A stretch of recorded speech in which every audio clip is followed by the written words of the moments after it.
नमस्कार मित्रांनो, आमच्या चॅनलवर नवीन असाल तर चॅनलला नक्की सबस्क्राईब करा, म्हणजे तुम्हाला मालिकेचे नवनवीन एपिसोड सर्वात अगोदर पाहायला मिळतील. तर तुला शिकवीन चांगलाच धडा या मालिकेमध्ये काय घडलं ते आपण बघणार आहोत.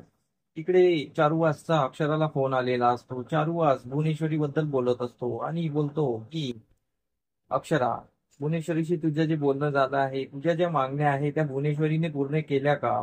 अक्षरा बोलते, हो बाबा, सर्व मागण्या माझ्या पूर्ण झालेल्या आहे.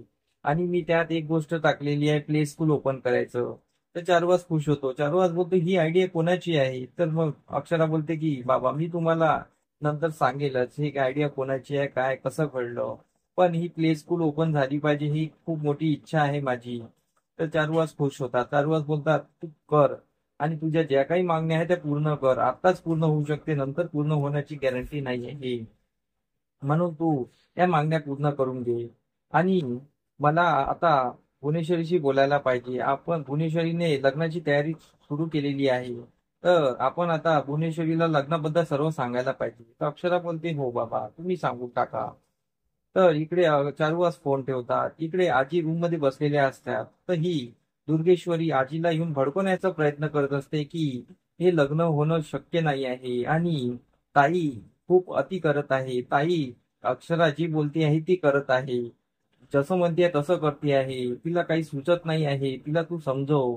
आणि ती अक्षराबद्दल आजीचे कान भरत असते. पण आजी बोलतात की जे काही होत आहे ते चांगलंच होत आहे आणि सुनबाई समजदार आहे आणि सुनबाई जे करेल ते बरोबरच करेल. आणि आतापर्यंत हे भुवनेश्वरीने करायला हवं तर ती आता करते आहे. खूप चांगलं होते आहे. माझ्या मुलीचं लग्न होते आहे. तू यात आडवं घालू नको, तू इथून निघ. तर दुर्गेश्वरी तिथून निघून जाते. आजी खुश असतात. दुर्गेश्वरी मग भुवनेश्वरीकडे येते. भुवनेश्वरी विचार करत असते. तर मग इकडे दुर्गेश्वरी भुवनेश्वरीच्या कान भरायला येतात. आणि दुर्गेश्वरी बोलते की ताई, तू हे काय करते आहे? तू लग्नासाठी तू त्या मास्तरींच्या सर्व मागण्या पूर्ण करते आहे. ती आपल्या डोक्यावर बसेल आणि आपल्या डोक्यात मिरे वाटेल. ती जसं म्हणेल तसं करून टाकेल. तर भुवनेश्वरी बोलते, तू काही बाई बोलू नको. जे होत आहे ते बरोबर होत आहे आणि तू आता यात अडकं घालू नको. मी तुला जे सांगितलंय ते कर. तू कॅटरसवाल्याशी आणि पत्रिकावाल्यांशी बोलून घे. दुर्गेश्वरीचं भुवनेश्वरी काही ऐकत नाही. तर दुर्गेश्वरी बाहेर निघत असते. तेवढ्यात तिथे चारुवास येतात. चारुवास बोलतात, भुवनेश्वरी, मला तुझ्याशी बोलायचं आहे, एकांतात बोलायचं आहे. तर भुवनेश्वरी बोलते, बोला ना मालक, तुम्ही कशाला आला? मी आलो असते तिकडे. तर चारुवास बोलतात, नाही, मला बोलायचं होतं म्हणून मी आलो आहे. तर मला एक गोष्ट सांगायची आहे, तू लग्नाची तयारी सुरू केलेली आहे? तर भुवनेश बोलते, हो. आता मास्तरीबाई घरी येणार आहे तर आता लग्नाची तयारी करायला हवं म्हणून मी सुरू केलेली आहे. तर चारुवास बोलतात की मला एवढ्या एवढ्या मोठ्या पैमानावर लग्न नको आहे. आणि मागे जे आपल्या लग्नामध्ये जे काही झालेलं आहे त्यामुळे आपली खूप नाचक्की झालेली आहे. त्यामुळे एवढा मोठा लग्नाचा घाट नको. आपण एक तर कोर्ट मॅरेज करूया, नाही तर छोट्या पैमानावर घरातल्या घरात लग्न करूया. तर एक एक एक टाइम ही भुवनेश्वरी त्यांच्याकडे बघतच राहते. पण भुवनेश्वरी बोलते, ठीक आहे, तुम्हाला जसं वाटते आपण तसं करूया. ठीक आहे, आपण लग्न करूया. भुवनेश्वरी चारुवासच्या सर्व मागण्या पूर्ण करते. चारुवास भुवनेश्वरी बघतच असतो. भुवनेश्वरी तिथून निघून जाते. चारुवासला एकदम शॉक बसतो. चारुवास बोलते की भुवनेश्वरी इतकी कशी काय बदलली? मी आजपर्यंत तिचं इतकं बदललेलं रूप बघितलं नाही. कारण की मला वाटलं होतं की मी ह्या गोष्ट सांगितल्यानंतर ती चिडेल, असं होणार नाही तसं होणार नाही अशी बोलेल. पण ती अशी कशी वागली, तिचं काय कळत नाहीये. मग चारुवास अक्षराला परत फोन लावतो.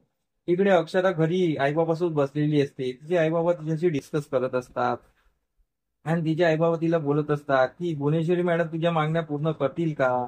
आणि त्या मागण्या पूर्ण करतील त्याचा वचपा काढणार नाही असं तुला वाटते का? तर अक्षरा बोलते, बाबा, भुवनेश्वरी मॅडमने आता त्यांच्या लग्नासाठी काही करायला तयार आहे. त्या बाबाशी लग्न करायचं आहे म्हणून ते पूर्ण करते आहे. म्हणून मी या आपल्या सर्व मागण्या मांडलेल्या आहे आणि त्यांनी मागण्या पूर्ण सुद्धा केलेल्या आहे. आणि मी आता माझ्या घरी जायला मोकळी आहे, ते माझं घर आहे. ती तिच्या आईबाबांना समजवत असते. पण तिच्या बाबांना काही वाटत नाही. तिचे बाबा बोलतात की बेटा, पण तुझं सर्व चांगलं झालं पाहिजे आम्हाला हेच वाटते. पण भुवनेश्वरी मॅडमचं मला काही सांगता येत नाही. त्यांच्या मनात एक आणि बाहेर एक असतो. तर तिचे बाबा तिला समजवत असतात. तर तेवढ्यात चारू वाजता फोन येतो. अक्षरा बाहेर जाते त्यांच्यासोबत बोलायला.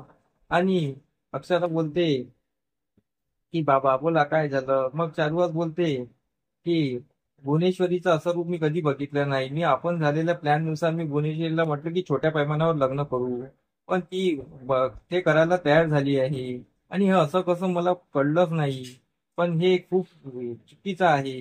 तर अक्षरा बोलते, होऊ द्या बाबा, तुम्ही टेन्शन घेऊ नका, आपण जसं म्हटलं तसंच करूया.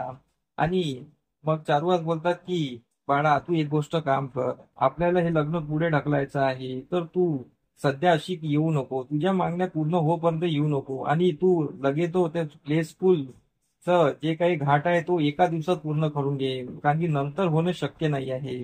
अक्षरा बोलते, ठीक आहे बाबा, मी भुवनेश्वरी मॅडमना कॉल करते.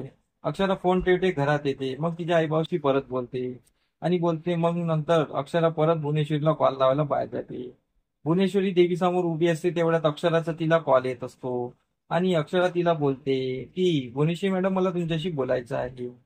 तर भुवनेश्वरी बोलते, आता तुमच्या मागण्या सर्व पूर्ण झालेल्या आहे, आता या की घरी, आजचा मुहूर्त पण चांगला आहे घरी यायचा, तुम्ही या लवकर. अक्षरा बोलते, हो, पण माझी एक मागणी पूर्ण व्हायची आहे.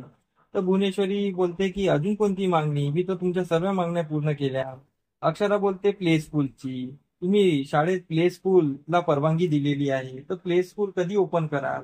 तर भुवनेश्वरी चिडते आणि बोलते की प्ले स्कूल, मी कधी म्हटलं प्ले स्कूल. अक्षरा बोलते, हो, तुम्हीच सांगितलेलं आहे. तर भुवनेश्वरी ठीक आहे बोलते, तयार होते.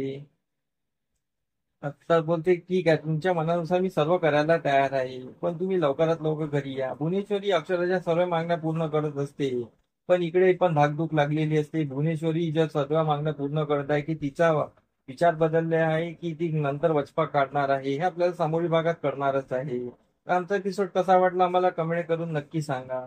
धन्यवाद.